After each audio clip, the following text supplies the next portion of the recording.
श्री गणेश उत्सव, गणपति स्थापना व श्री गणेश चतुर्थी की आप सभी भक्तजनों को नेट्स एडवाइस एवं बुक पंडित जी ऑनलाइन की तरफ से हार्दिक शुभकामनाएं व बधाई। आज आपके समक्ष मैं इस दिन की विशेष कथा बोलने जा रहा हूं। कृपया श्रवण करें, शेयर करें और हमारे वीडियो चैनल्स को पसंद करते हुए सब्सक्राइब करें। ओम गम गणपते नमः।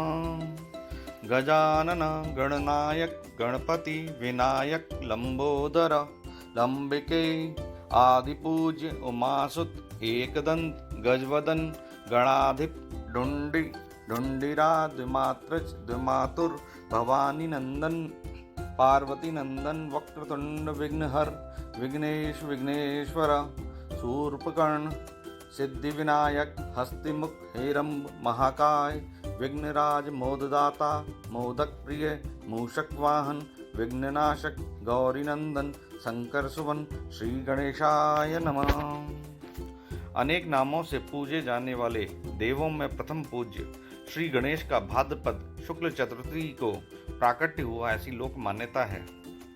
प्राकट्य की प्रचलित कथा इस प्रकार है कि माता पार्वती स्नान के लिए जा रही थीं। सोचा कोई भवन में प्रवेश न कर जाए, इस हेतु एक माटी का बाल स्वरूप पुतला बनाया और उसमें प्राण फूंक कर आज्ञा दी कि स्नानागार में किसी को भी मत आने देना। माता की आज्ञा पा प्रवेश द्वार पर डटे प्रतिज्ञारत सुपुत्र को क्या पता था कि स्वयं गौरापति शिव शंभु ही पधार जाएंगे। सदाशिव ने भवन में प्रवेश का प्रयास किया तो गौरीनंदन ने प्रतिरोध किया। शिव रुष्ट हो गए और युद्ध छिड़ गया। गौरीनंदन भी भिड़ गए। संसार अचरज में कि शिव शंभु का प्रतिरोध करने वाला यह वीर बालक कौन है। क्रुद्ध हो शिव बालक का सिर धड़ से अलग कर भवन में प्रवेश कर गए। गौरा ने पूछा, आपने प्रवेश करते वक्त किसी बालक को देखा?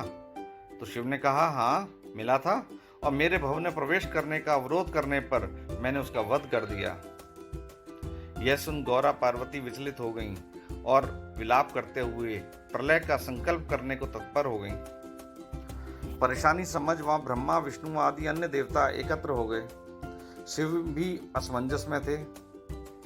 शिव की प्रार्थना पर विष्णु जी ने एक हाथी का सिर ला दिया और सदाशिव ने उसे मृत बालक के सिर पर स्थापित कर दिया। बालक जी उठा और गौरा पार्वती प्रसन्न हो गईं। आशीर्वाद स्वरूप हर देवता ने उस गजानन को अपना प्रथम पूज्य मानकर गणाधिपति के रूप में स्वीकार कर लिया। वही गणनायक गणपति गणेश सभी देवों में प्रथम पूज्य हो गए। इस दिन को कलंकी चौथ या पत्थर चौथ भी कहते हैं। इसकी भी लोक प्रचलित कथा है कि एक बार कैलाश पर्वत पर गौरी व शिव शंभु ने अपने पुत्र श्री गणेश को इस दिन प्राकट्य दिवस का उत्सव मनाने के लिए सभी देवों व देवियों को आमंत्रित किया। सभी पधारे, चंद्रमा भी। अपनी सुंदरता के घमंड में चूर चंद्रमा गणेश जी के रूप को देखकर उन्हें अपमानित करता हुआ हंसने लगा। हाथी का सिर, बड़े बड़े कान, छोटी आंखें, लंबी सूंड, मोटा पेट। अपनी सुंदरता के मद में चूर चंद्रमा गणेश जी को जान न पाया और अपमान कर बैठा। गौरा को सहन न हुआ और चंद्रमा को काला होने का श्राप दे दिया और कहा कि जो तुझे देखे वो भी कलंकित हो जाए। अब तो चंद्रमा के होश उड़ गए। चरणों में पड़ अपराध बोध हो क्षमा याचना की। गौरा ने क्षमा करते हुए चंद्रमा को मास में एक ही दिन पूर्ण स्वरूप में दिखने व शनै शनै हर दिन थोड़ा थोड़ा काला होता रहे, वह एक दिन पूर्ण काला हो और फिर हर दिन थोड़ा थोड़ा अपने सुंदर स्वरूप में आने का वरदान दिया। चंद्रमा के पूर्ण स्वरूप को हम पूर्णिमा के दिन देखते हैं। वह थोड़ा थोड़ा काला होकर अमावस को छुप जाता है और फिर शनै शनै अपने पूर्ण रूप को प्राप्त कर लेता है। साथ ही गौरा ने चंद्रमा के दर्शन पर कलंकित होने वाली बात को भी इसी दिन के लिए सीमित कर दिया। तभी से इस दिन चंद्रमा के दर्शन का निषेध है और चंद्रमा दर्शन करने पर कलंक लगता है, ऐसी मान्यता है। कहते हैं श्री कृष्ण ने भी इस दिन चंद्रमा के दर्शन कर लिए थे और उन पर श्यमंतक मणि की चोरी का कलंक लगा, जिसके लिए उन्हें जामवंत से युद्ध करना पड़ा और श्यमंतक मणि को वापस लौटाकर अपना कलंक मिटाया। तभी से यह दिन कलंकी चौथ के नाम से प्रसिद्ध हो गई। इस दिन दूसरे की छत पर पत्थर फेंकने का भी प्रचलन है, इसलिए इसे पत्थर चौथ भी कहते हैं।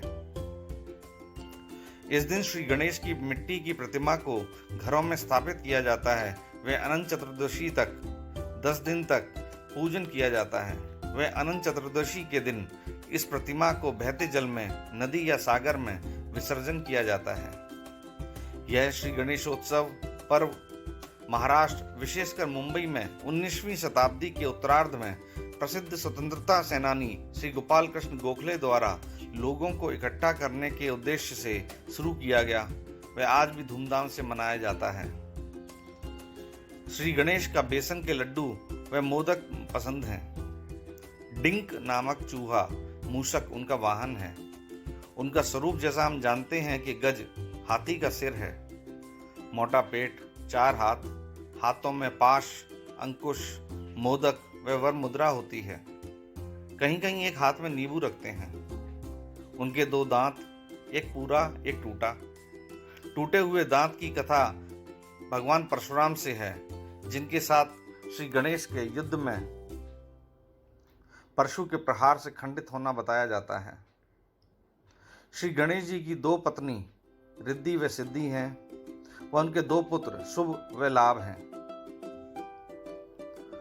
वक्रतुंड महाकाय सूर्यकोटि समप्रभ निर्विघ्नं कुरु मे देव सर्वकार्येषु सर्वदा।